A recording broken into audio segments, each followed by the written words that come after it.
Pourquoi cette reconnaissance maintenant ? Alors que Starmer l'a dit, c'est parce que la solution à deux États est menacée. Elle est menacée à cause de l'action militaire à Gaza, du déplacement des populations, des destructions. Elle est menacée aussi par la perspective d'une annexation de la Cisjordanie et par les agissements des colons. Les morts et les destructions qui nous horrifient tous doivent cesser, a dit hier le Premier ministre. Alors ces violences, le gouvernement britannique les dénonce depuis longtemps, mais comme on vient de l'entendre, Keir Starmer avait posé des conditions à Israël en juillet en disant si vous les remplissez, nous ne reconnaîtrons pas un État palestinien. Mais si vous ne les remplissez pas, nous reconnaîtrons cet État. Eh bien, les conditions étaient la négociation d'un cessez-le-feu, l'amélioration des conditions humanitaires à Gaza et un engagement de la part de Tel Aviv vers une paix durable et une solution à deux États. Ces conditions n'ont pas été remplies. Elles avaient comme date butoir l'Assemblée générale aux Nations Unies qui se tient aujourd'hui. Accompagné donc de plusieurs pays amis, le Royaume-Uni a décidé de franchir cette frontière symbolique de reconnaissance d'un État palestinien.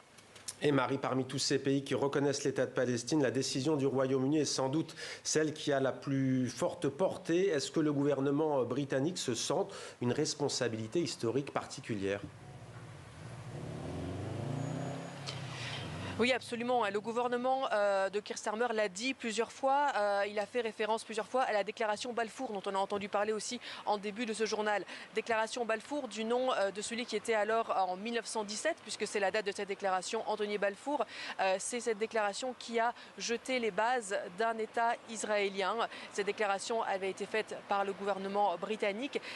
Et en plus de jeter les bases d'un État israélien, elle avait dit, c'est ce qu'a reprécisé cet été David Lammy, qui était alors chef de la diplomatie, il y avait dedans aussi la promesse solennelle que rien ne serait fait qui puisse porter atteinte aux droits civils et religieux du peuple palestinien.